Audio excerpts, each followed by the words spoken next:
그날 내 25년 경력이 한순간에 무너졌습니다. 영국 왕립극지연구소 수석 연구위원이라는 타이틀이 무색하게 나는 영국 의회 청문회장에서 모든 것을 인정해야 했습니다. 한국이라는 나라가 북극 개발의 열쇠를 쥐고 있다고. 그 순간 방청석에 앉아있던 미국 대사관 직원의 얼굴이 새하얗게 질렸습니다. 한국. 솔직히 말하면 나는 그 나라를 얕잡아 봤습니다. 60년 전만 해도 세계 최빈국이었던 곳 아닙니까? 삼성 스마트폰 좀 만들고 BTS 노래 좀 부른다고 해서 북극 개발의 주역이 된다? 우습게 들렸습니다. 300년 해양제국을 건설한 영국, 달에 사람을 보낸 미국, 북극을 실제로 소유한 러시아와 캐나다. 북극은 이런 강대국들의 무대였습니다. 한국 같은 나라가 끼어들 자리는 없다고 생각했죠. 하지만 내 눈앞에 펼쳐진 데이터는 충격 그 자체였습니다. 쇠빙 LNG선 시장 점유율 100%, 미국 생산 능력 연간 1척 미만, 한국 생산 능력 연간 100척 이상, 러시아 북극 프로젝트 쇠빙선 15척 전량 한국산. 3번을 다시 확인했지만 숫자는 변하지 않았습니다. 트럼프가 그린란드를 협박했습니다. 군사력까지 동원하겠다고 했죠. 전 세계가 미국의 힘 앞에 떨었습니다. 하지만 나는 조사 끝에 알게 됐습니다. 미국이 그린란드를 가져가도 결국 개발은 못한다는 것을. 기술이 없으니까요. 그리고 그 기술을 가진 나라는 단 하나. 내가 무시했던 바로 그 나라, 한국뿐이었습니다. 안녕하세요. 저는 영국 왕립극지연구소 수석 연구위원 올리버 베넷입니다. 지금부터 오만했던 내가 어떻게 한국 앞에 무릎을 꿇게 됐는지 그 치욕스럽고도 충격적인 진실을 들려드리겠습니다. 2025년 1월 7일 화요일 오전 9시 런던 웨스트민스터 궁전 북극위원회 회의실에 긴급 소집 문자가 떨어졌습니다. 극비 브리핑 즉시 참석 요망이라는 짧은 메시지였죠. 25년 동안 이 일을 해왔지만 이렇게 급하게 부른 적은 처음이었습니다. 회의실에 도착했을 때 이미 핵심 인사들이 모여 있었습니다. 국방위원회 간부 4명, 외교부 차관, 에너지안보부 국장, 그리고 총리실 특별보좌관까지. 평소라면 농담이나 주고받으며 여유롭게 시작했을 사람들이 오늘은 입을 꾹 다물고 있었습니다. 제임스 카터 국방위원회 위원장이 리모컨을 들었습니다. 그의 손이 미세하게 떨리고 있었어요. 화면에 CNN 속보가 떴습니다. 도널드 트럼프 미국 대통령의 얼굴이 클로즈업되어 있었죠. 그린란드는 미국의 국가안보에 절대적으로 필요합니다. 우리는 이를 확보할 것이며 필요하다면 경제적 압박은 물론 군사적 옵션까지 모든 수단을 동원할 것입니다. 군사적 옵션이라고요? 누군가 낮게 중얼거렸습니다. 나토 동맹국한테 군사력을 들이대겠다는 겁니까? 하지만 아무도 대꾸하지 않았어요. 왜냐하면 우리 모두 알고 있었거든요. 미국이 정말로 밀어붙이면 막을 방법이 없다는 것을요. 카터 위원장이 다음 화면을 띄웠습니다. 그린란드 지도였어요. 거대한 흰색 대륙이 북극해 한가운데 떠 있었습니다. 217만 제곱킬로미터, 한반도의 10배, 영국의 9배 크기죠. 하지만 진짜 가치는 땅 아래에 있습니다. 히토류 매장량 3,860만 톤이라는 숫자가 화면을 가득 채웠어요. 이건 중국 전체 매장량 4,400만 톤에 버금가는 규모예요. 회의실이 술렁거렸습니다. 그뿐만이 아닙니다. 니켈 210만 톤, 우라늄, 아연 구리까지. 유럽연합이 지정한 34개 핵심 광물 중 25종이 그린란드에 묻혀 있습니다. 그래서 미국이 환장한 거군요. 국방위원회 간부 한 명이 내뱉었습니다. 맞습니다. 카터 위원장이 고개를 끄덕였습니다. 트럼프 입장에서 그린란드는 중국의 히토류 독점에서 벗어날 수 있는 유일한 탈출구예요. 그리고 하나 더 중요한 게 있습니다. 그가 마지막 슬라이드를 띄웠습니다. 북극 항로였어요. 빨간 선이 그린란드를 관통하며 그려졌습니다. 기후변화로 북극 빙하가 녹으면서 새로운 해상 루트가 열리고 있습니다. 수에즈 운하를 거쳐 유럽에서 아시아까지 40일 걸리던 게 북극 항로를 이용하면 23일로 단축됩니다. 40%나 줄어든다고요?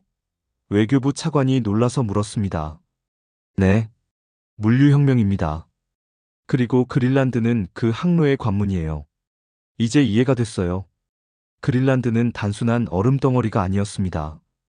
21세기 자원 전쟁과 물류 전쟁의 핵심 거점이었어요. 문제는 카터 위원장이 잠시 말을 멈췄습니다. 미국만 이걸 노리는 게 아니라는 겁니다. 중국도요? 네. 그리고 러시아도요. 지금 그린란드 주변 해역에 중국 조사선 4척, 러시아 쇄빙선 3척이 돌아다니고 있습니다. 그럼 영국은요? 제가 조심스럽게 물었습니다. 우리 입장은 뭡니까? 카터 위원장이 저를 바라봤습니다. 그게 바로 오늘 베넷 박사님을 부른 이유입니다. 영국도 북극 이권에서 밀려날 위기입니다. 미국이 그린란드를 독점하면 우리는 히토류 공급에서 완전히 배제됩니다. 그럼 우리도 개발에 참여해야 하는 거 아닙니까? 젊은 외교관이 말했습니다. 덴마크를 지원하든 독자적으로 움직이든. 카터 위원장이 씁쓸하게 웃었습니다. 그게 문제입니다. 뭐가요? 기술이요. 베넷 박사 설명해 주시겠습니까? 저는 천천히 자리에서 일어났습니다. 그린란드는 연평균 기온 영하 20도입니다. 겨울엔 영하 50도까지 떨어지죠. 바다는 1년 중 8개월이 얼어붙어 있고 얼음 두께가 2.5m가 넘습니다. 그 환경에서 광물을 채굴하고 배로 운반하려면 특수 기술이 필요합니다. 쇄빙선, 극지 시추 장비, 영하 50도에서도 작동하는 발전 시설이요. 영국에 그런 기술이 있습니까? 국방위원회 간부가 물었습니다. 저는 고개를 저었습니다. 없습니다. 상업용 쇄빙선을 만들 조선소가 영국에는 단 한 곳도 없어요. 회의실이 조용해졌습니다. 그럼 다른 유럽 국가는요? 독일이나 프랑스는? 마찬가지입니다. 유럽 조선업이 지난 30년간 쇠퇴하면서 대부분의 기술을 잃었어요. 심지어 노르웨이도요? 누군가 놀라서 물었습니다. 노르웨이는 북극권 국가잖아요. 네. 노르웨이도 연구용 쇄빙선은 있지만 상업용 대형 쇄빙선은 못 만듭니다. 제가 지난주에 오슬로 북극연구소에 직접 확인했어요. 그럼 유럽 국가들이 힘을 합치면 어떻습니까? 외교부 차관이 제안했습니다. 가능은 합니다. 제가 대답했습니다. 하지만 쇄빙 LNG선을 설계하고 건조하려면 최소 7년에서 8년이 걸립니다. 기술 개발까지 포함하면 15년은 예상해야 해요. 15년이요? 카터 위원장이 되물었습니다. 그 사이에 미국은 가만히 있을 것 같습니까? 트럼프가 15년을 기다려줄 리 없었거든요. 그럼 우리가 할 수 있는 게 뭡니까? 젊은 외교관이 절망적인 목소리로 물었습니다. 미국을 막을 수도 없고 개발 기술도 없고 아무도 대답하지 못했습니다. 회의가 끝나고 저는 사무실로 돌아왔습니다. 책상 위에는 수북이 쌓인 북극 개발 보고서들이 있었어요. 25년 동안 연구해온 자료들이었습니다. 하지만 지금 이 순간 그 모든 게 무용지물처럼 느껴졌어요. 지식은 많은데 기술이 없다. 그게 우리 유럽의 현실이었습니다. 그때 연구조수 토마스가 문을 열고 들어왔습니다. 박사님, 이거 보셔야 해요. 뭔데 그렇게 급해? 러시아 야말 프로젝트 논문을 읽다가 이상한 걸 발견했습니다. 야말 프로젝트? 러시아 북극권 천연가스 개발 프로젝트 말이야? 네. 거기 쓰인 쇄빙 LNG선 15척이 전부 같은 곳에서 만들어졌대요. 러시아 조선소겠지? 아닙니다. 토마스가 고개를 저었습니다. 한국이요. 한국? 저는 멈칫했습니다. 그 아시아 나라? 네. 대한민국이요. 토마스가 논문을 내 책상 위에 펼쳤습니다. 야말 프로젝트 쇄빙 LNG선 15척 전량 한국 대우조선해양에서 건조. 척당 가격 4억 달러. 두께 2.5m 얼음 파쇄 능력. 영하 52도 운항 가능. 저는 그 문장을 3번이나 다시 읽었습니다. 한국이 쇄빙선을? 그것도 15척이나? 믿기지 않았어요. 저는 바로 교차 검증을 시작했습니다. 국제해양 데이터베이스, 조선업 통계 자료.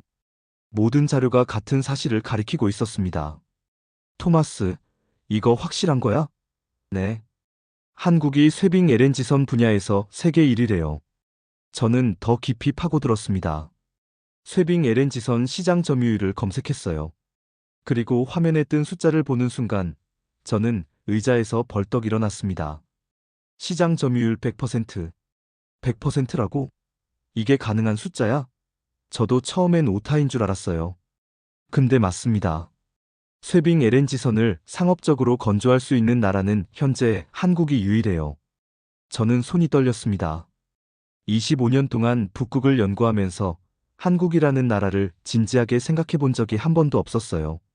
삼성 갤럭시, 현대 자동차, BTS, 그 정도만 알고 있었죠. 북극 개발? 그건 우리 유럽과 미국, 러시아의 영역이라고 당연하게 생각했습니다. 하지만 현실은 정반대였어요. 북극에서 가장 먼 나라가 북극 기술을 장악하고 있었습니다.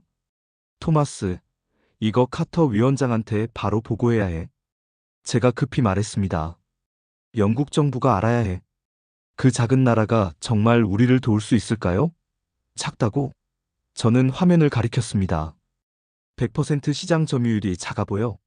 미국도 못 만들고, 러시아도 못 만들고, 유럽도 못 만드는 걸 한국만 만들 수 있어.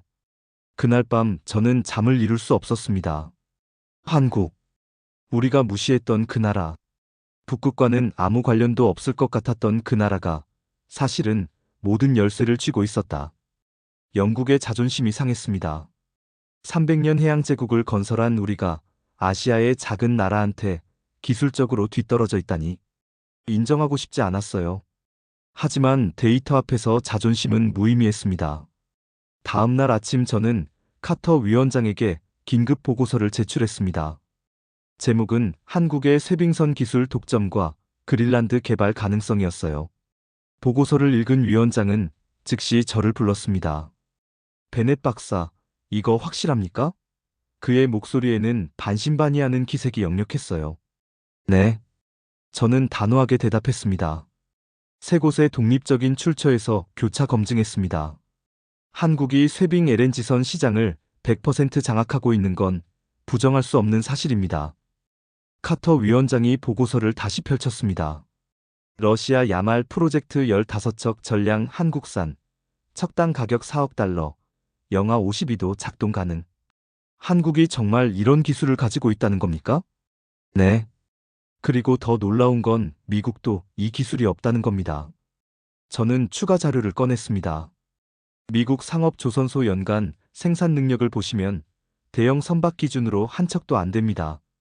군함은 만들지만 상업용 특수선, 특히 쇠빙선은 기술이 전무해요. 잠깐만요. 카터 위원장이 손을 들었습니다.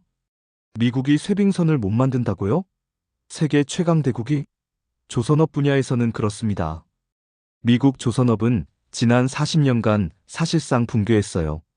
인건비 문제로 대부분의 조선소가 문을 닫았고 기술 인력도 다 떠났습니다. 지금 남아있는 건 군수 조선소뿐이에요. 그럼 트럼프가 그린란드를 가져가도 개발을 못한다는 거 아닙니까? 위원장의 눈이 커졌습니다. 혼자서는 불가능합니다. 결국 누군가한테 배를 맡겨야 하는데 그게 바로 한국이에요. 저는 다음 페이지를 펼쳤습니다.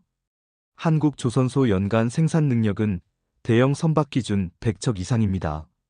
미국의 100배가 넘어요. 100배요? 네. 그것도 일반 선박이 아니라 쇠빙 LNG선 같은 초고난도 기술 선박 기준입니다. 카터 위원장이 의자에 깊이 앉았습니다. 그럼 우리가 찾던 답이 한국이라는 거군요. 그렇습니다. 저는 고개를 끄덕였습니다. 미국도 유럽도 러시아도 아닌 한국이요. 하지만 박사님, 위원장이 조심스럽게 물었습니다. 한국이 우리를 도와줄까요? 그들 입장에선 미국이나 중국이 더 큰 시장 아닙니까? 그게 제가 조사한 두 번째 내용입니다. 저는 새로운 자료를 꺼냈습니다. 한국은 히토류 수입의 80%를 중국에 의존하고 있어요. 이건 한국 입장에서 엄청난 약점입니다. 중국 의존을 줄이고 싶다는 거군요. 맞습니다. 그린란드 히토류 3,860만 톤은 한국한테도 절실한 자원이에요. 그들도 중국의 목줄에서 벗어나고 싶어 합니다. 그럼 이해관계가 맞아떨어지는군요. 우리는 기술이 필요하고 한국은 자원이 필요하고. 정확합니다. 저는 미소를 지었습니다. 그리고 한 가지 더. 한국은 60년 전만 해도 세계 최빈국이었습니다. 지금은 세계 10위권 경제대국이 됐지만 여전히 강대국 사이에 낀 작은 나라라는 인식이 있어요. 그래서 유럽 같은 전통적인 파트너를 원할 겁니다. 미국보다 우리를 선호한다는 말씀이신가요? 가능성이 높습니다. 미국은 요구가 많고 독점하려는 경향이 있어요. 반면 유럽은 상대적으로 협력적이죠. 카터 위원장이 고개를 끄덕였습니다. 알겠습니다. 즉시 외교부와 협의하겠습니다.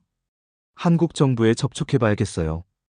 그날 오후 저는 옥스퍼드 동료 교수들에게 연락했습니다. 혹시 한국 조선업 전문가 아는 사람 있어? 케임브리지 대학 해양공학과 데이비드 윌슨 교수를 소개받았어요. 그는 10년 전 한국 부산의 조선소를 방문한 적이 있다고 했습니다. 윌슨 교수, 한국 조선소가 어땠습니까? 제가 전화로 물었습니다. 충격적이었어요. 그의 대답이 즉각 돌아왔습니다. 규모부터 압도적이었죠. 도크 하나가 런던 히드로 공항 활주로만 했어요. 거기서 배를 여러 척 동시에 만들고 있더라고요. 기술 수준은요? 솔직히 말하면 윌슨 교수가 한숨을 내쉬었습니다. 우리가 따라갈 수 없는 수준입니다. 특히 LNG선 같은 고부가 가치 선박은요. 한국 조선소 직원들은 20대 젊은이들인데 최첨단 용접 기술을 다루더라고요. 영국에선 그런 인력 자체가 없어요. 왜 우리는 그 기술을 잃어버린 겁니까? 비용 때문이죠. 영국은 인건비가 너무 비싸서 조선업을 포기했어요. 독일도 프랑스도 마찬가지고요. 반면 한국은 1970년대부터 국가 차원에서 조선업에 투자했습니다. 50년 동안 기술을 쌓아온 거예요. 50년이요. 저는 중얼거렸습니다. 우리가 포기한 50년 동안 한국은 묵묵히 기술을 쌓았다. 그렇습니다. 윌슨 교수가 말했습니다.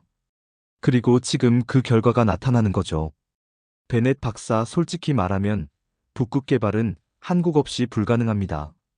노르웨이도 캐나다도 한국 배가 필요해요. 전화를 끊고 저는 한참 동안 생각에 잠겼습니다. 300년 전 영국은 세계 최고의 조선 기술을 가지고 있었어요. 우리가 만든 배로 전 세계를 지배했죠. 하지만 지금은 그 기술이 다 사라졌습니다. 반면 60년 전만 해도 배 한 척 제대로 못 만들던 한국이 지금은 세계 정상에 올라 있었어요. 며칠 후 외교부에서 연락이 왔습니다.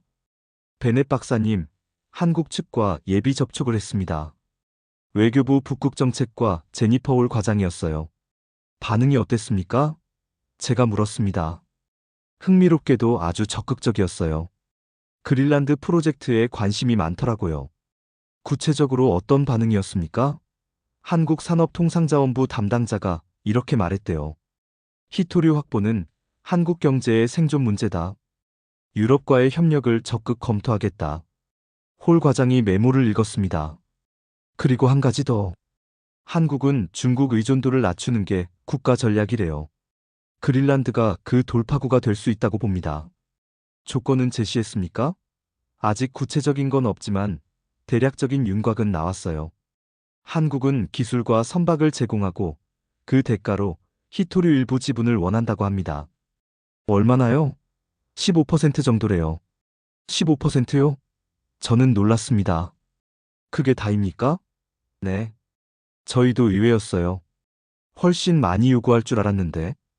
홀 과장도 놀란 표정이었습니다. 한국 담당자가 이렇게 말했대요. 우리는 필요한 만큼만 가져갑니다. 나머지는 파트너 몫입니다. 저는 감탄했습니다. 미국이었다면 51%는 요구했을 거예요. 지배권을 원했겠죠. 하지만 한국은 달랐습니다. 필요한 것만 가져가고 나머지는 나눈다. 이게 진짜 파트너십이구나. 그런데 박사님, 홀 과장이 조심스럽게 물었습니다. 한 가지 걱정이 있어요. 뭡니까? 미국 반응입니다. 우리가 한국과 손잡으면 미국이 가만히 있을까요? 트럼프가 더 강하게 압박할 수도 있어요. 저는 잠시 생각했습니다. 그건 오히려 기회일 수 있습니다. 어떻게요? 미국도 결국 한국이 필요합니다. 저는 설명했습니다. 미국이 그린란드를 가져가도 개발은 한국 기술로 해야 해요. 그럼 누가 그린란드를 소유하든 한국은 필요한 존재가 됩니다. 결국 한국이 핵심이라는 거네요. 정확합니다. 그래서 우리가 먼저 한국과 손잡는 게 중요해요. 그날 저녁 저는 집으로 돌아가는 지하철 안에서 생각했습니다. 일주일 전만 해도 세상이 끝난 것처럼 느껴졌어요. 미국의 협박, 유럽의 무력함, 기술의 부재. 모든 게 절망적이었죠. 하지만 지금은 희망이 보였습니다. 한국이라는 이름의 희망. 핸드폰이 울렸습니다. 토마스였어요. 박사님, 노르웨이에서 연락 왔습니다. 노르웨이요? 네. 오슬로 북극연구소 소장님이 급하게 통화하고 싶대요. 한국 건 때문에. 저는 미소를 지었습니다. 소문이 벌써 퍼졌군. 유럽 전체가 한국에 주목하기 시작했다는 뜻이었어요. 그 순간 저는 깨달았습니다. 세상이 바뀌고 있다는 것을요. 예전엔 북극하면 미국, 러시아, 캐나다였습니다. 북극권 국가들의 싸움이었죠. 하지만 이제는 달랐어요. 기술을 가진 나라가 진짜 주인공이었습니다. 그리고 그 기술은 북극과 가장 먼 나라, 한국이 가지고 있었어요. 영국의 자존심이 상했습니다.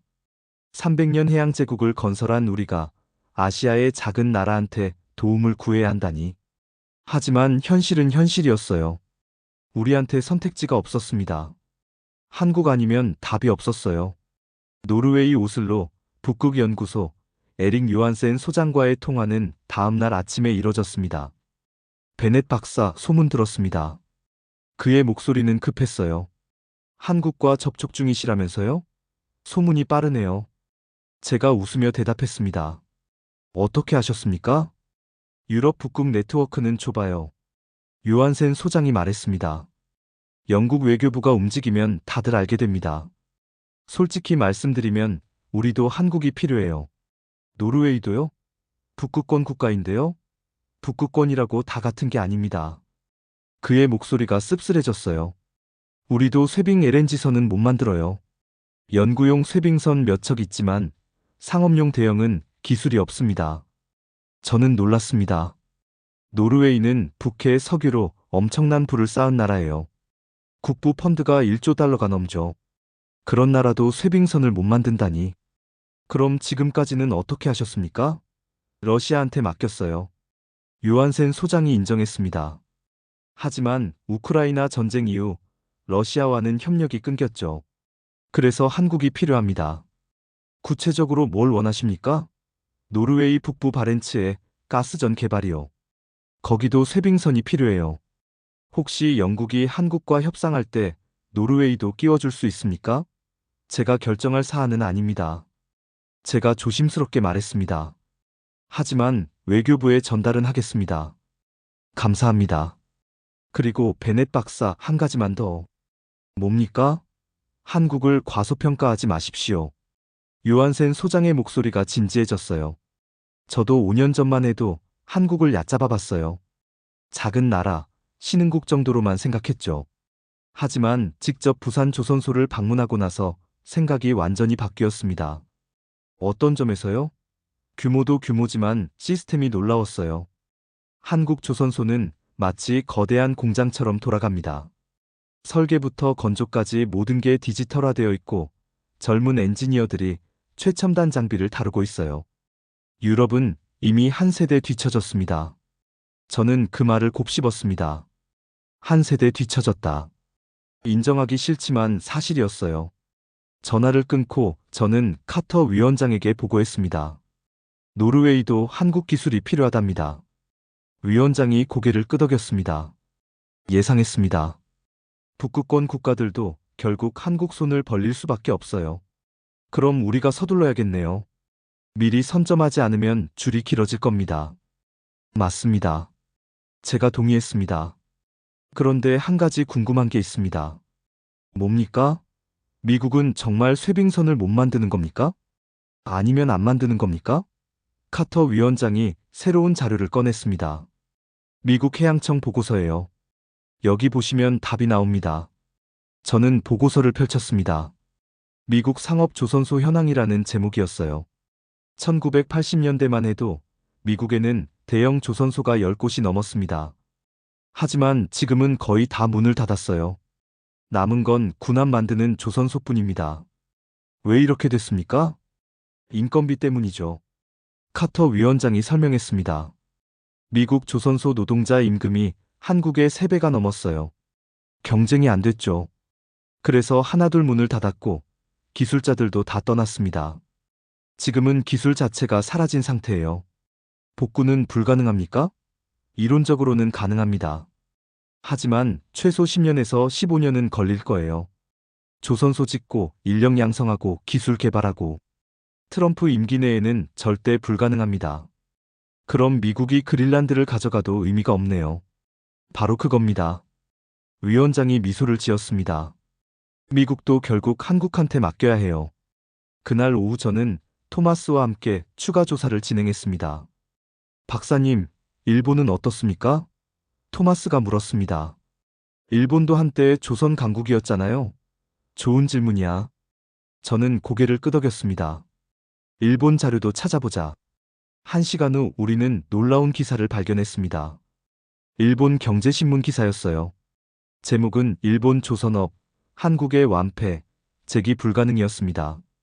이거 좀 보세요. 토마스가 화면을 가리켰습니다. 일본 조선 수주량이 10년 전 대비 10분의 1로 줄었대요. 반면 한국은 계속 성장 중이고요. 일본이 스스로 완패를 인정했다고? 저는 믿기지 않았습니다. 일본은 자존심 강한 나라예요. 그런 나라가 한국한테 졌다고 공개적으로 인정한다는 건 정말 심각하다는 뜻이었죠. 기사를 더 읽어봤습니다. 특히 고부가 가치 선박, 즉 LNG선이나 쇄빙선 같은 특수선 분야에서는 한국이 독보적이다. 일본도 중국도 따라갈 수 없다. 중국은요? 제가 물었습니다. 중국도 시도는 했대요. 토마스가 다른 자료를 열었습니다. 2015년에 쇄빙 LNG선 건조를 시작했는데 실패했답니다. 기술적 결함으로 프로젝트가 중단됐대요. 결국 한국한테 주문했고요. 저는 한숨을 내쉬었습니다. 미국도 안 되고 일본도 안 되고 중국도 안 되고 정말 한국밖에 없구나. 토마스도 고개를 끄덕였습니다. 근데 박사님, 어떻게 한국만 이게 가능한 겁니까? 그게 저도 궁금해. 저는 솔직하게 말했습니다. 대체 무슨 비결이 있길래? 며칠 후 답의 실마리를 찾았습니다. 한국 조선업 발전사라는 논문이었어요. 1970년대 한국은 배 한 척 제대로 못 만들었습니다. 하지만 정부가 국가전략산업으로 지정하고 집중 투자했어요. 젊은이들을 유럽에 보내 기술을 배워오게 했고 거대한 조선소를 건설했습니다. 그리고 50년이 지난 지금 토마스가 이어 읽었습니다. 한국은 세계 조선업 1위 국가가 됐고 특히 초고난도 기술 선박에서는 독보적인 위치를 차지하고 있다. 50년의 축적이에요. 제가 말했습니다. 우리가 조선업을 포기한 50년 동안 한국은 묵묵히 기술을 쌓았어요. 그날 저녁집으로 가는 길에 저는 깊은 생각에 잠겼습니다. 300년 전 영국은 세계 최고의 배를 만들었어요. 빅토리아호로 나폴레옹을 이겼고 타이타닉호로 대서양을 건넜죠. 하지만 지금 영국에서 만드는 배는 거의 없습니다. 우리는 그 기술을 다 잃어버렸어요. 반면 60년 전 한국은 배다운 배를 한 척도 못 만들었습니다. 하지만 포기하지 않았어요. 천천히, 꾸준히, 묵묵히 기술을 쌓았죠. 그리고 지금은 세계가 한국을 필요로 하고 있었습니다. 미국도 유럽도 일본도 중국도 모두가 한국의 기술 앞에 줄을 서고 있었어요. 휴대폰이 울렸습니다. 카터 위원장이었어요. 베넷 박사, 좋은 소식입니다. 한국 정부에서 공식 답변이 왔어요. 뭐라고 했습니까? 그린란드 프로젝트에 적극 협력하겠답니다. 다음 주에 서울에서 실무회담을 하자고 제안했어요. 저는 가슴이 두근거렸습니다. 드디어 시작되는구나. 박사님도 회담에 참석하셔야 합니다. 기술 자문으로요. 위원장이 말했습니다. 준비해 주십시오. 알겠습니다. 저는 대답했습니다. 하지만 속으로는 복잡한 감정이 일었어요. 영국 왕립급지연구소 수석 연구위원인 내가 한국에 가서 도움을 구한다. 25년 전만 해도 상상도 못했을 일이었습니다. 한국? 그건 우리가 도와줘야 할 나라였어요. 선진 기술을 전수해줘야 할 대상이었죠. 그런데 지금은 정반대였습니다. 우리가 한국한테 배워야 했어요. 자존심이 상했습니다. 300년 해양제국의 자손으로서 인정하기 싫었어요. 하지만 현실은 냉혹했습니다. 데이터는 거짓말하지 않았고 숫자는 명확했습니다. 한국이 쇄빙선 기술을 독점하고 있고 우리는 그 기술이 절실했어요. 자존심을 지키다가 그린란드를 미국한테 빼앗길 순 없었습니다. 창밖으로 런던의 야경이 보였습니다. 템스강을 따라 불빛들이 반짝이고 있었어요. 한때 이 강에서 출발한 배들이 전 세계를 누볐습니다. 하지만 이제 그 시대는 끝났어요. 새로운 시대가 열리고 있었습니다. 기술의 시대. 그리고 그 시대의 주인공은 우리가 아니라 한국이었습니다. 일주일 후 저는 인천국제공항에 도착했습니다. 생애 처음 밟아보는 아시아 땅이었어요. 공항에서 나오는 순간 첫인상은 빠르다였습니다. 사람들의 걸음이 빨랐어요. 에스컬레이터도 빨랐고 지하철도 빨랐고 모든 게 쉴 새 없이 움직이고 있었습니다. 런던의 여유로운 분위기와는 완전히 달랐어요. 영국 외교부 대표단은 총 5명이었습니다. 제니퍼 홀 과장, 에너지안보부 담당자 2명, 그리고 저와 통역관. 우리를 마중 나온 한국 측 담당자는 산업통상자원부 김태영 차관이었어요. 베넷 박사님, 먼 길 오시느라 수고하셨습니다. 그의 영어는 유창했습니다. 내일 회담 전에 먼저 조선소를 보시는 게 어떻겠습니까? 조선소요? 제가 되물었습니다. 네. 거제도에 있는 대형 조선소입니다. 직접 보시면 이해가 빠르실 거예요. 김 차관이 미소를 지었습니다. 저는 고개를 끄덕였습니다. 사실 저도 궁금했거든요. 도대체 어떤 조선소이기에 세계를 장악했는지. 다음 날 아침 우리는 고속철도를 탔습니다. 서울에서 부산까지 2시간 반이라고 했어요. 시속 300km로 달리는 기차 안에서도 사람들은 노트북을 펴고 일하고 있었습니다. 정말 부지런한 나라구나. 저는 속으로 생각했습니다. 부산역에 도착해서 다시 차를 타고 1시간을 더 갔습니다. 그리고 거제도에 들어서는 순간 저는 눈을 의심했어요. 바다 위에 거대한 철골 구조물들이 솟아 있었습니다. 크레인, 도크, 건조 중인 배들. 그 규모가 상상을 초월했어요. 이게 조선소입니까? 제가 놀라서 물었습니다. 네. 김 차관이 대답했습니다. 여기 도크 하나 길이가 640m입니다. 640m요? 네. 런던 샤드 빌딩 3개를 눕혀놓은 길이에요. 저는 입이 딱 벌어졌습니다. 이건 조선소가 아니라 거대한 도시 같았어요. 버스를 타고 조선소 안으로 들어갔습니다. 창밖으로 보이는 광경이 압도적이었어요. 수천 명의 작업자들이 용접 불꽃을 튀기며 일하고 있었고 거대한 선체들이 줄지어 있었습니다. 현재 동시 건조 중인 배가 몇 척입니까? 제가 물었습니다. 이 조선소에서만 14척입니다. 14척을 동시에요? 네. LNG선 6척, 컨테이너선 5척, 그리고 쇄빙 LNG선 3척이요. 쇄빙 LNG선을 지금 만들고 있습니까? 네. 김 차관이 고개를 끄덕였습니다. 지금 보러 가시는 게 바로 그겁니다. 버스가 도크 한쪽으로 이동했습니다. 그리고 거기서 저는 생애 최대의 충격을 받았어요. 이게 쇄빙 LNG선입니까? 제 눈앞에 괴물 같은 배가 서 있었습니다. 길이 299m, 폭 50m, 높이는 런던의 15층 빌딩과 맞먹었어요. 선수 부분이 특히 인상적이었습니다. 날카롭게 각진 형태가 아니라 둥글고 두꺼웠어요. 마치 철갑을 두른 전차 같았습니다. 저 선수 설계가 핵심입니다. 김 차관이 설명했습니다.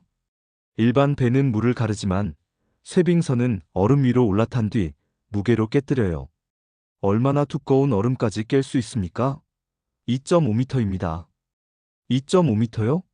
네. 그것도 연속으로요. 멈추지 않고 계속 전진하면서 얼음을 깹니다. 저는 그 거대한 배를 올려다봤습니다. 그린란드의 두꺼운 얼음을 뚫고 항해하는 모습이 상상됐어요. 엔진 출력은 얼마입니까? 45메가와트입니다. 45메가와트요. 네. 영국의 소도시 하나에 전력을 공급할 수 있는 출력이에요. 온도는 어디까지 견딥니까? 영하 52도까지 정상 운항 가능합니다. 영하 52도. 그린란드의 한겨울 기온이었어요. 그리고 이게 제일 중요한 건데요. 김차관이 배 중앙 부분을 가리켰습니다. 여기에 LNG 탱크가 들어갑니다. 용량 17만 4천 세제곱미터. 탱크 온도는요? 영하 163도입니다. 저는 잠시 계산을 해봤습니다. 배 밖은 영하 52도, 탱크 내부는 영하 163도.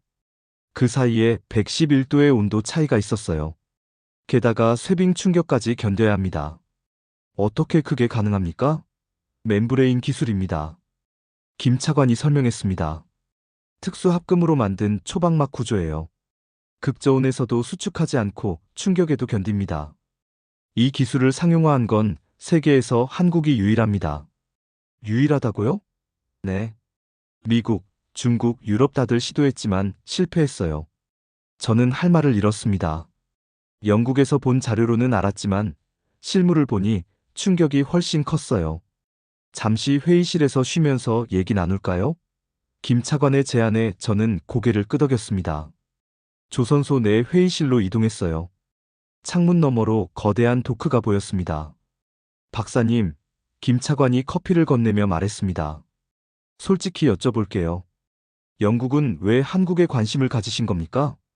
저는 잠시 망설였습니다. 하지만 숨길 이유가 없었어요. 그린란드 때문입니다. 그린란드요? 네. 미국이 압박하고 있고 우리는 대안이 필요해요. 김 차관의 눈빛이 날카로워졌습니다. 그린란드 자원 개발 말씀이시죠? 맞습니다. 히토류 3,860만 톤, 니켈 210만 톤. 하지만 극지 환경 때문에 개발이 어렵습니다. 그래서 한국 기술이 필요하다. 네. 솔직히 말씀드리면 그렇습니다. 김 차관이 미소를 지었습니다. 사실 예상했습니다. 예상하셨다고요? 그린란드 뉴스 저희도 보고 있거든요. 박사님이 연락하셨을 때, 아, 드디어 오는구나 싶었어요. 저는 약간 당황했습니다. 드디어라니요? 미국이 먼저 접근했습니다. 뭐라고요? 3달 전에요. 알래스카 LNG 프로젝트 관련해서 협력 제안이 왔습니다. 저는 가슴이 철렁했어요. 미국이 먼저. 네. 그리고 2달 전에는 호주에서 왔고, 1달 전에는 카타르에서도 왔습니다. 다들 극지 개발 때문에요. 그럼 미국과 이미 계약하신 겁니까? 아직 아닙니다. 아직이요? 협상 중이에요. 미국 조건이 마음에 안 들어서요. 어떤 조건인데요? 김 차관이 잠시 망설이다 말했습니다. 미국은 기술 이전을 원합니다. 배만 사는 게 아니라 기술까지 달라는 거예요. 당연히 안 되겠죠. 저는 맞장구 쳤습니다. 네. 우리가 30년간 쌓아온 기술을 그냥 넘길 수는 없죠. 그럼 영국과는 어떤 조건이 가능합니까? 파트너십이어야 합니다. 일방적으로 배만 사가는 게 아니라 장기적인 협력 관계요. 구체적으로 설명해 주시겠습니까? 그린란드 자원 개발에 한국이 지분을 갖는 겁니다. 우리가 기술과 선박을 제공하고 그 대가로 히토류 일부를 확보하는 거예요. 저는 생각에 잠겼습니다. 그건 단순한 거래가 아니었어요. 전략적 동맹이었습니다. 얼마나 원하십니까? 15%입니다. 15%요? 저는 놀랐습니다. 예상보다 훨씬 적었거든요. 왜 그렇게 적게요? 우리는 욕심쟁이가 아닙니다. 김 차관이 말했습니다. 15%면 한국 수요를 충족하기에 충분해요. 나머지 85%는 영국과 그린란드 몫이고요. 미국은 뭘 요구했는지 아십니까? 들었습니다. 51% 지분에 운영권 전체를 달라고 했다면서요? 맞습니다. 그래서 거절했어요. 김 차관이 단호하게 말했습니다. 우리는 다릅니다. 파트너십이지 지배가 아니에요. 저는 김 차관을 다시 봤습니다. 그의 눈은 진지했어요. 한 가지 더 물어봐도 되겠습니까? 물론이죠. 왜 15%만 원하십니까? 더 요구할 수도 있잖아요. 김 차관이 잠시 생각하더니 대답했습니다. 솔직히 말씀드릴게요. 네. 한국은 작은 나라입니다. 강대국 사이에 끼어 있죠. 욕심 부리면 뭉쳐서 우리를 죽입니다. 그래서 우리는 필요한 만큼만 가져갑니다. 모두가 이익을 보게 만들고 우리도 그 안에서 몫을 챙기는 거예요. 저는 고개를 끄덕였습니다. 그게 한국의 생존 전략이었어요. 강대국처럼 밀어붙이지 않고 기술로 모두를 필요하게 만든 뒤 조용히 열매를 수확하는 방식. 현명하군요. 제가 말했습니다. 그리고 공정하고요. 감사합니다. 김 차관이 미소를 지었습니다. 그럼 내일 본회담에서 구체적인 조건을 논의하시죠. 저는 고개를 끄덕였습니다. 하지만 속으로는 복잡한 감정이 일었어요. 영국이 한국한테 도움을 구한다. 25년 전만 해도 상상도 못했을 일이었습니다. 그날 밤 호텔방에서 저는 창밖을 바라봤습니다. 부산 항구의 야경이 보였어요. 수백 척의 배들이 정박해 있었고 크레인들이 밤새 움직이고 있었습니다. 쉬지 않는 나라, 멈추지 않는 나라. 그게 한국이었습니다. 저는 깨달았습니다. 우리가 300년 동안 쌓아온 자존심이 무너지는 순간이었어요. 하지만 동시에 새로운 현실을 받아들이는 순간이기도 했습니다. 21세기는 기술의 시대. 그리고 그 기술은 우리가 아니라 한국이 가지고 있었어요. 다음 날 서울 광화문의 한 호텔 회의실에서 본회담이 시작됐습니다. 영국 측 5명, 한국 측 6명이 마주 앉았어요. 김태영 차관 외에도 산업부 국장급 인사들이 배석했습니다. 분위기는 진지했지만 적대적이지는 않았어요. 본격적인 논의에 앞서 한 가지 확인하고 싶습니다. 홀 과장이 입을 열었습니다. 한국이 정말 그린란드 환경에서 작업이 가능합니까? 영하 50도, 두께 2.5m 얼음, 이런 조건에서요. 김 차관이 자료를 펼쳤습니다.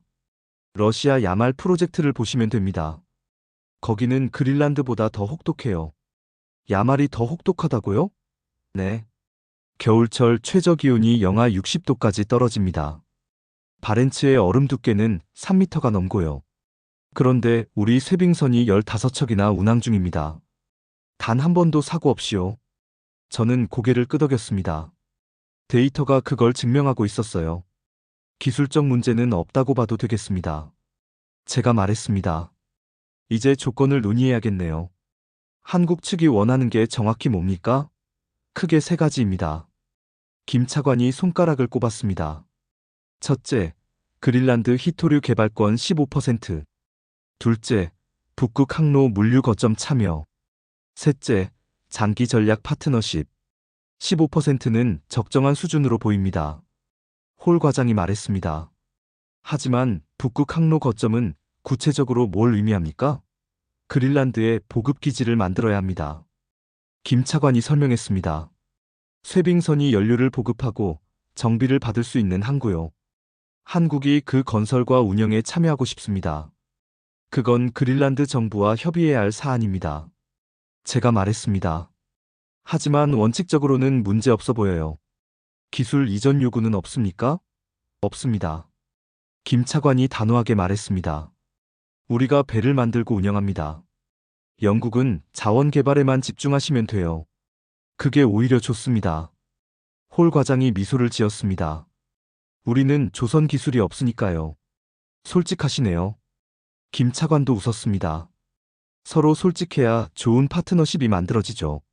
저는 두 사람의 대화를 들으며 생각했습니다. 이게 바로 한국 방식이구나. 구체적인 일정을 논의하시죠. 산업부 국장 한 명이 자료를 꺼냈습니다. 쇠빙선 건조에는 약 3년이 걸립니다. 설계 6개월, 건조 2년 반.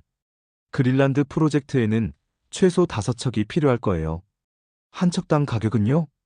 약 4억 달러입니다. 4억 달러면 하나로 5천억 원이 넘네요. 홀 과장이 계산했습니다. 5척이면 2조 5천억 원.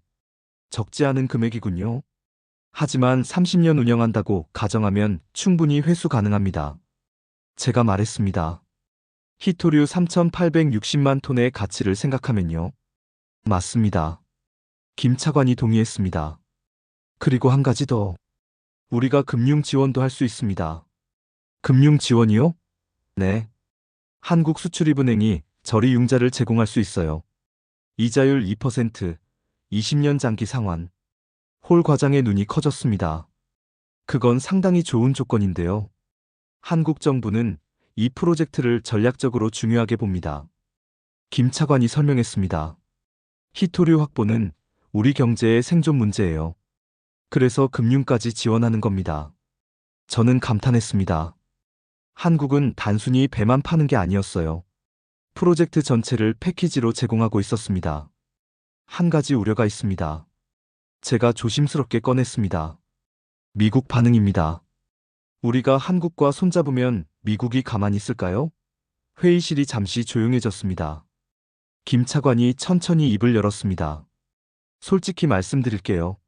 네. 미국도 우리한테 러브콜을 보내고 있습니다. 알래스카 LNG 프로젝트 말이죠.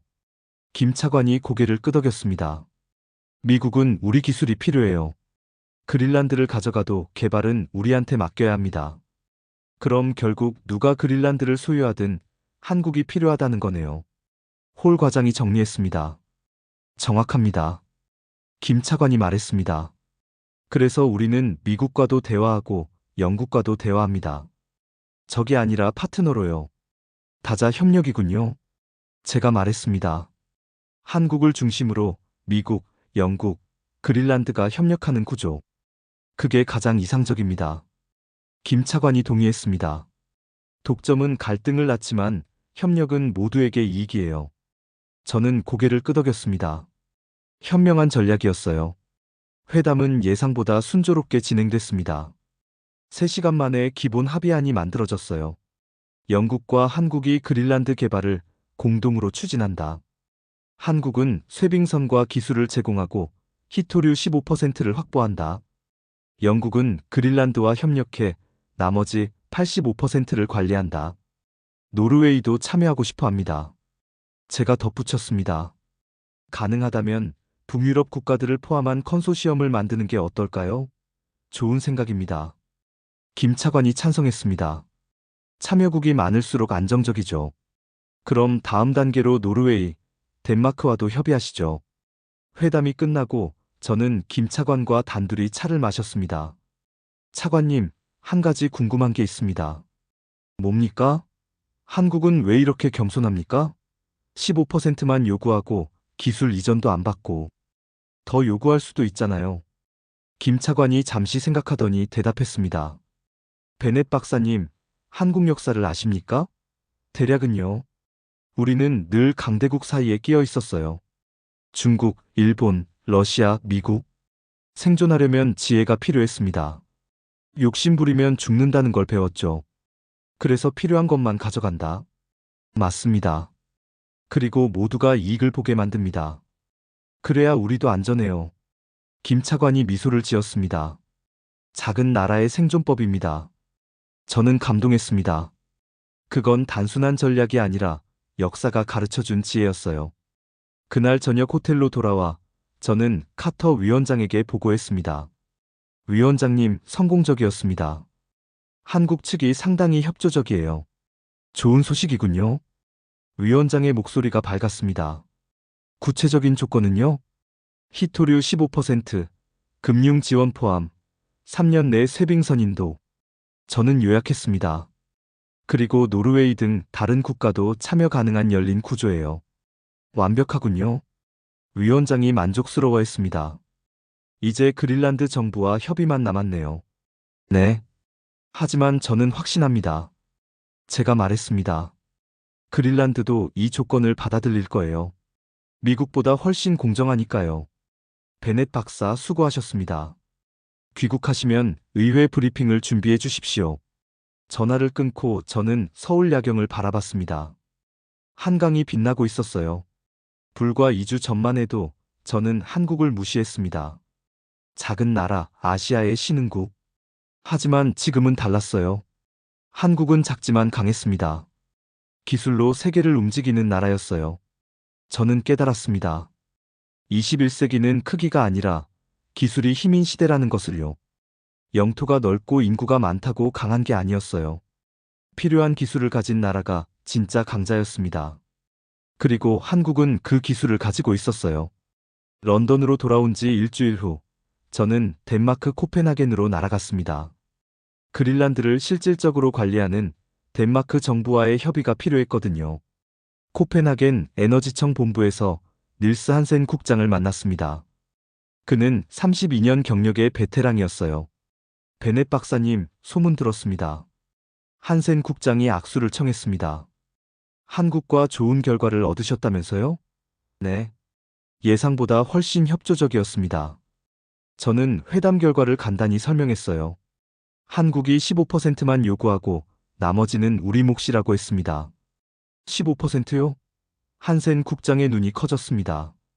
미국은 51%를 요구했는데, 그래서 우리가 한국을 선택한 겁니다. 제가 말했습니다. 덴마크도 같은 고민을 하고 계시죠? 한센 국장이 한숨을 내쉬었습니다. 맞습니다. 트럼프가 계속 압박하고 있어요. 군사적 옵션까지 거론하면서요. 그래서 대안이 필요하신 거고요. 정확합니다. 우리 혼자서는 그린란드를 개발할 기술이 없어요. 미국한테 넘기자니 주권 침해고. 한센 국장이 창밖을 바라봤습니다. 그래서 한국이라는 옵션이 중요합니다. 영국이 먼저 한국과 협상했지만 덴마크도 당연히 포함돼야 합니다. 제가 말했습니다. 그린란드는 덴마크 영토니까요. 감사합니다. 한센 국장이 고개를 숙였습니다. 솔직히 우리도 한국 기술이 필요해요. 쇄빙선은 물론이고 극지 개발 노하우까지요. 한국 측도 덴마크와의 협력을 원합니다. 제가 전했습니다. 김태영 차관이 직접 말했어요. 그린란드 주민의 동의가 가장 중요하다고요. 한센 국장이 미소를 지었습니다. 한국이 왜 그렇게 신중한지 아십니까? 왜죠? 그들도 작은 나라거든요. 강대국한테 시달린 역사가 있어요. 그래서 약소국의 입장을 이해합니다. 저는 고개를 끄덕였습니다. 그래서 한국은 강요하지 않고 제안하는 거군요. 며칠 후 그린란드 누크에서 화상회의가 열렸습니다. 그린란드 자치정부 마르그레테 닐슨 장관과 의회 핵심 인사들이 참여했어요. 화면 속 닐슨 장관의 표정은 진지했습니다. 베넷 박사님, 한국 측 제안을 들었습니다. 솔직한 의견을 듣고 싶어요. 저는 준비한 자료를 공유했습니다. 한국은 세 가지를 제공합니다. 첫째, 쇄빙선 기술. 둘째, 금융 지원. 셋째, 장기 파트너십. 그 대가로 희토류 15%만 요구해요. 15%면 적은 편 아닙니까? 그린란드 의원 한 명이 물었습니다. 그게 핵심입니다. 제가 설명했습니다. 미국은 51%의 운영권까지 요구했어요. 하지만 한국은 필요한 것만 가져갑니다. 나머지 85%는 그린란드와 덴마크 몫이고요. 화면 속 사람들이 웅성거렸습니다. 미국과 한국의 차이가 뭡니까? 닐슨 장관이 물었습니다. 미국은 지배하려 하고 한국은 협력하려 합니다. 제가 단호하게 말했습니다. 미국은 그린란드를 소유하고 싶어 하지만 한국은 파트너가 되고 싶어 해요. 증거가 있습니까? 제가 직접 부산 조선소를 방문했습니다. 저는 사진들을 보여줬어요. 그들의 기술은 세계 최고예요.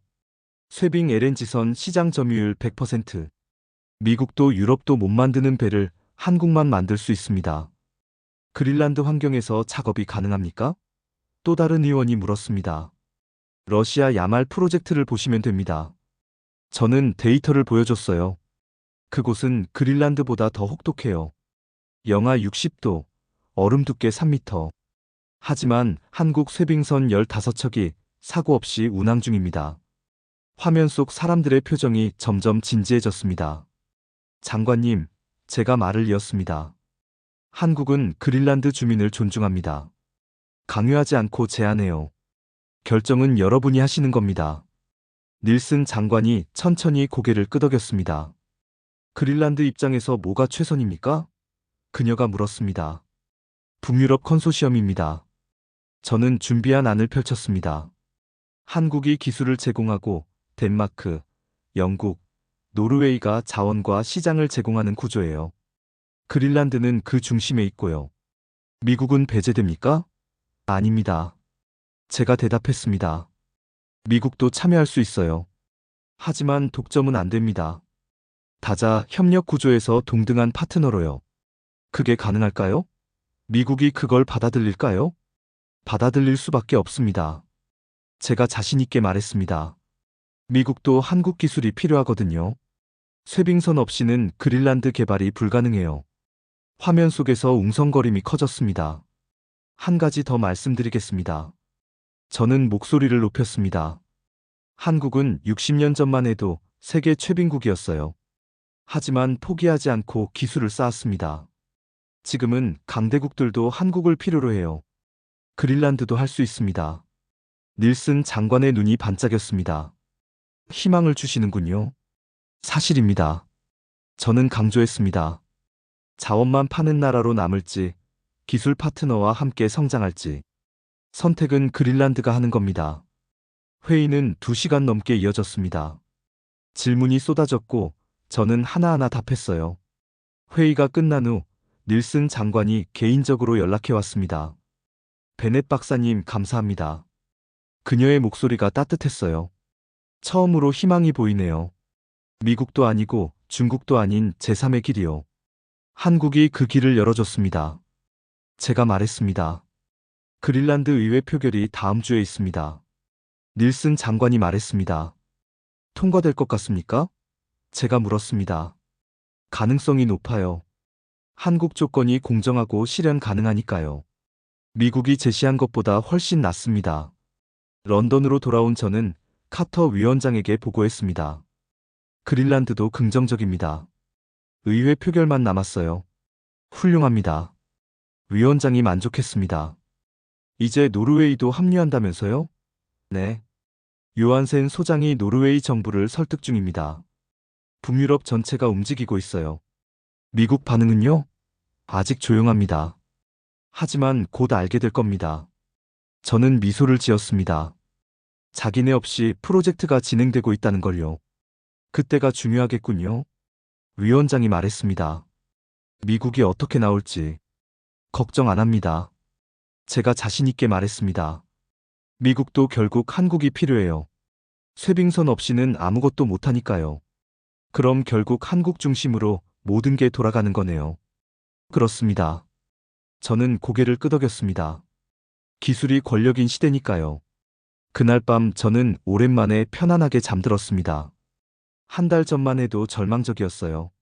미국의 협박, 유럽의 무력함, 답이 없어 보였죠. 하지만 지금은 달랐습니다. 한국이라는 카드 하나로 모든 게 바뀌었어요. 작지만 강한 나라, 기술로 세계를 움직이는 나라. 그게 한국이었습니다. 2주 후 영국 의회 청문회가 소집됐습니다. 북극위원회가 주관하는 공개 청문회였어요. 저는 증인석에 앉아 있었고 방청석에는 언론과 각국 외교관들이 가득 차 있었습니다. 그 중에 미국 대사관 직원 3명이 보였어요. 그들의 표정이 굳어 있었습니다. 베넷 박사님, 카터 위원장이 입을 열었습니다. 그린란드 개발에 대해 영국 정부에 자문한 내용을 증언해 주십시오. 저는 천천히 자리에서 일어났습니다. 손에 든 자료가 무겁게 느껴졌어요. 하지만 할 말은 명확했습니다. 의장님, 의원 여러분, 저는 지난 한 달간 그린란드 개발 가능성을 조사했습니다. 결론부터 말씀드리면 미국이 그린란드를 가져가도 개발은 불가능합니다. 방청석이 술렁거렸습니다.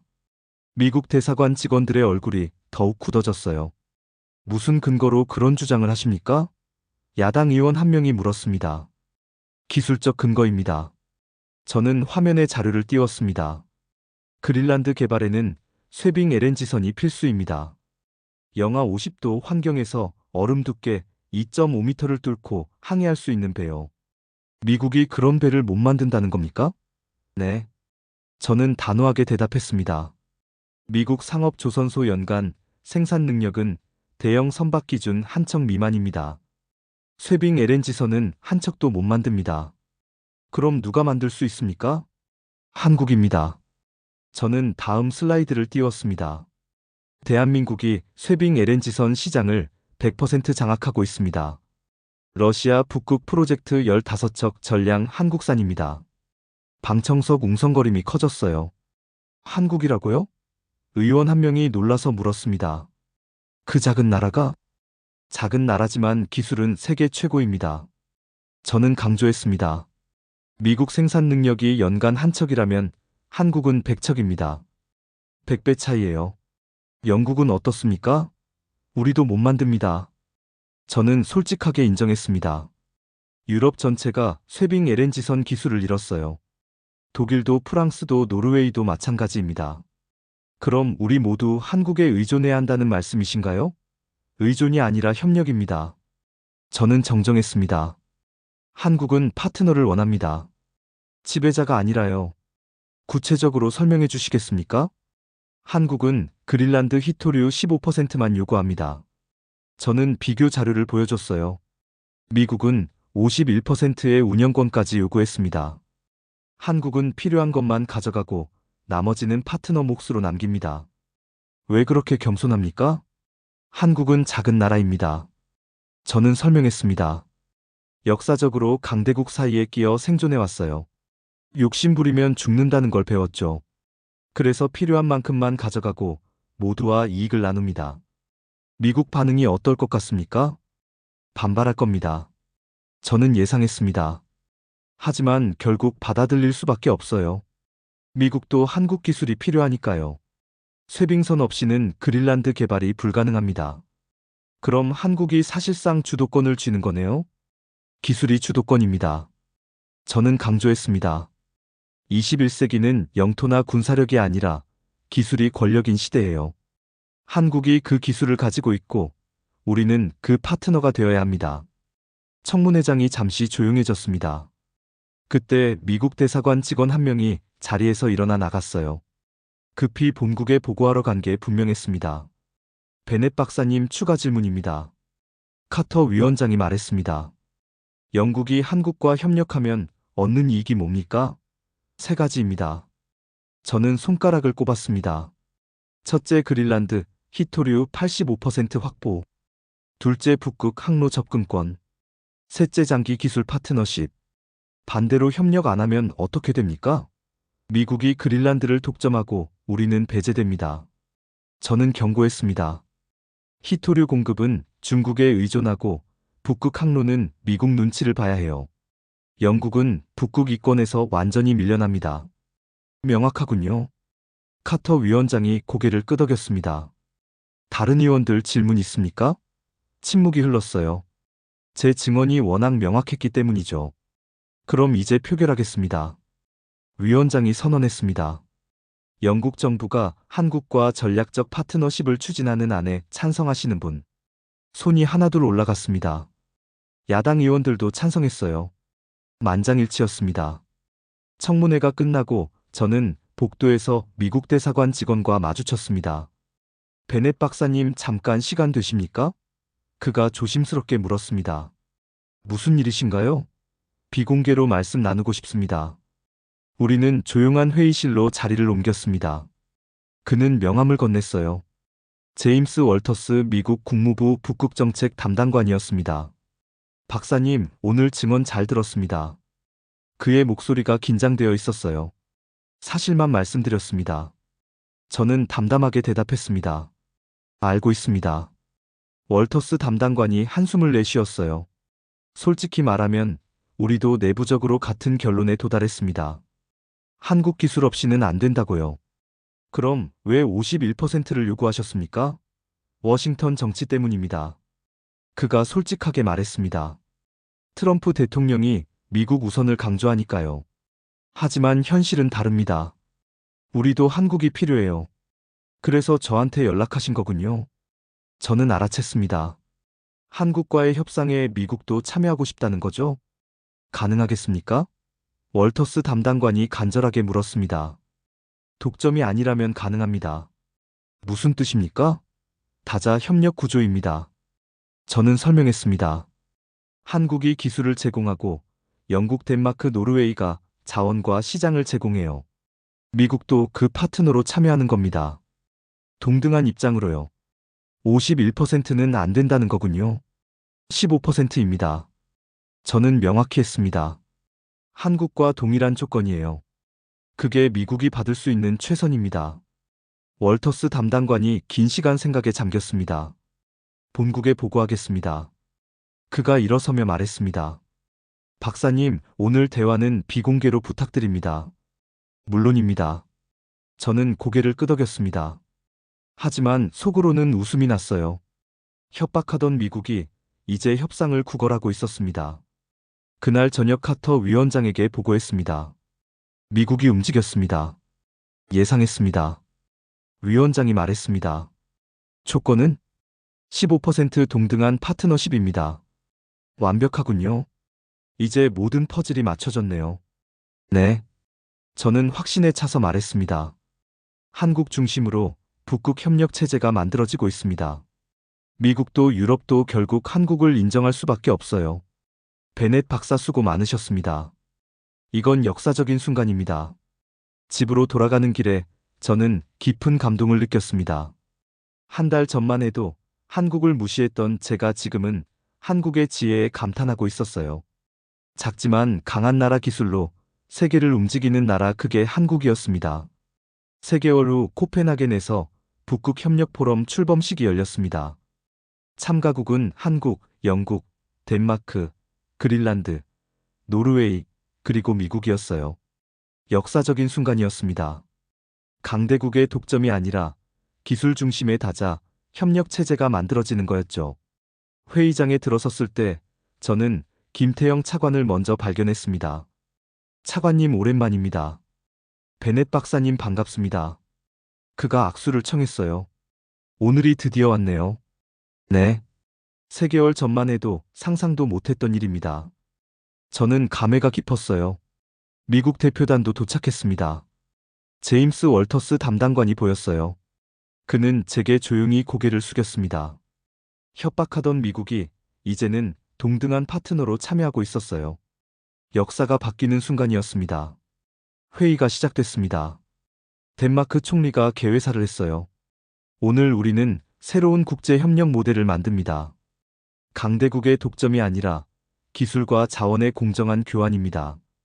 한국의 기술, 북유럽의 자원, 그리고 모든 참가국의 동등한 파트너십. 이것이 21세기 협력의 모습입니다. 박수가 터져나왔습니다. 저는 김 차관을 바라봤어요. 그의 표정이 담담했습니다. 승리의 미소가 아니라 차분한 만족감이었죠. 한국은 과시하지 않았어요. 조용히 자기 자리를 지키고 있었습니다. 이제 각국 대표가 협정서에 서명하겠습니다. 사회자가 발표했습니다. 먼저 한국부터 시작하겠습니다. 김 차관이 단상으로 걸어갔어요. 카메라 플래시가 터졌습니다. 그는 천천히 펜을 들어 서명했어요. 대한민국 산업통상자원부 차관 김태영. 다음은 그린란드입니다. 마르그레테 닐슨 장관이 단상에 올랐어요. 그녀의 눈가가 촉촉했습니다. 200년 넘게 우리는 누군가의 소유물이었습니다. 하지만 오늘 우리는 동등한 파트너가 됩니다. 한국이 그 길을 열어줬어요. 감사합니다. 그녀가 한국어로 감사하다는 말을 했어요. 감사합니다. 회장의 박수가 울렸습니다. 저도 모르게 눈시울이 뜨거워졌어요. 작은 나라끼리의 연대, 기술과 자원의 공정한 교환. 이게 진짜 협력이구나. 영국, 덴마크, 노르웨이가 차례로 서명했습니다. 마지막은 미국이었어요. 월터스 담당관이 단상에 올랐습니다. 그의 표정이 복잡했어요. 미국은 처음에 다른 방식을 원했습니다. 하지만 현실은 명확했습니다. 기술 없이는 불가능하다는 것을요. 한국의 기술, 파트너들의 협력. 우리도 그 일원이 되게 해주셔서 감사합니다. 그가 서명했습니다. 회장이 다시 박수로 가득 찼어요. 서명식이 끝나고 만찬이 시작됐습니다. 저는 김 차관과 한적한 곳에서 대화를 나눴어요. 차관님, 축하드립니다. 오늘 한국이 진짜 승자예요. 김 차관이 고개를 저었습니다. 승자는 없습니다. 모두가 이긴 겁니다. 그래도 한국이 주도권을 쥐었잖아요. 주도권이 아니라 책임입니다. 그가 정정했습니다. 우리는 기술을 제공하고 파트너들은 신뢰를 줬어요. 그 신뢰를 지키는 게 우리 책임입니다. 저는 감탄했습니다. 이게 한국의 방식이었어요. 승리를 말하지 않고 책임을 말하는 것. 한 가지 궁금한 게 있습니다. 제가 물었습니다. 한국은 왜 15%만 요구했습니까? 더 가져갈 수도 있었잖아요. 김 차관이 잠시 생각하더니 대답했습니다. 베넷 박사님, 한국 속담에 이런 말이 있어요. 욕심이 과하면 화를 부른다. 우리는 작은 나라입니다. 계속 말씀드리지만요. 그가 미소를 지었습니다. 많이 가져가면 시샘을 받아요. 적당히 가져가면 모두가 만족합니다. 그게 오래가는 비결이죠. 저는 고개를 끄덕였습니다. 지혜로운 선택이었어요. 그리고 솔직히요. 김 차관이 목소리를 낮췄습니다. 15%면 충분해요. 한국 수요를 다 충족하고도 남습니다. 우리는 탐욕스럽지 않아요. 필요한 것만 가져갑니다. 그게 생존법이니까요. 저는 다시 한번 감동받았습니다. 한국은 강하지만 겸손했어요. 이기지만 자랑하지 않았습니다. 만찬이 끝나고 저는 호텔방으로 돌아왔습니다. 창밖으로 코펜하겐 야경이 보였어요. 4개월 전 이 도시에서 저는 절망했었습니다. 미국의 협박, 유럽의 무력함. 모든 게 끝난 것 같았죠. 하지만 지금은 새로운 시작이었어요. 핸드폰이 울렸습니다. 카터 위원장이었어요. 베넷 박사 축하합니다. 오늘 정말 역사적인 날이었어요. 감사합니다. 위원장님도 수고 많으셨습니다. 박사님이 한국을 발견하지 않았다면 이 모든 게 불가능했을 겁니다. 저는 그저 사실을 말했을 뿐입니다. 제가 겸손하게 대답했습니다. 하지만 속으로는 자부심이 느껴졌어요. 25년 경력이 헛되지 않았구나. 내일 영국 의회에서 최종 보고하십시오. 국민들이 알아야 합니다. 한국과의 파트너십이 얼마나 중요한지요. 전화를 끊고 저는 노트북을 열었습니다. 최종 보고서를 작성하기 시작했어요. 제목은 한국이라면 납득한다였습니다. 4개월간의 여정을 정리하기 시작했죠. 영국의 절망, 한국의 발견, 북극 협력 체제의 탄생. 글을 쓰면서 저는 깨달았습니다. 이건 단순한 자원 개발 프로젝트가 아니었어요. 21세기 국제 질서의 변화였습니다. 크기가 아니라 기술이 힘인 시대, 독점이 아니라 협력이 답인 시대. 한국이 그 새로운 시대를 보여줬어요. 마지막 문장을 쓰면서 저는 미소를 지었습니다. 한국은 작지만 강했습니다. 겸손하지만 지혜로웠어요. 60년 전 세계 최빈국에서 지금은 세계가 필요로 하는 기술 강국으로. 그 여정이 얼마나 치열했을지 상상이 됐습니다. 저는 창밖을 바라봤습니다. 새벽이 밝아오고 있었어요. 한국처럼 작은 나라도 기술과 의지가 있으면 세계를 바꿀 수 있다. 그린란드도 할 수 있고 영국도 다시 일어설 수 있다. 희망이 보였습니다. 보고서 마지막 줄을 입력했습니다. 한국이라면 납득한다. 그것이 그린란드의 선택이었고 덴마크의 선택이었고 영국의 선택이었습니다. 그리고 결국 미국의 선택이 될 수밖에 없었습니다. 21세기는 기술의 시대. 한국이 그 증명을 해냈습니다. 저는 파일을 저장하고 노트북을 덮었습니다. 4개월 전 한국을 무시했던 제가 지금은 한국의 가장 큰 지지자가 되어 있었어요. 그리고 그걸 부끄러워하지 않았습니다. 진실을 인정하는 게 학자의 자세니까요. 재밌게 보셨다면 좋아요와 구독 부탁드립니다.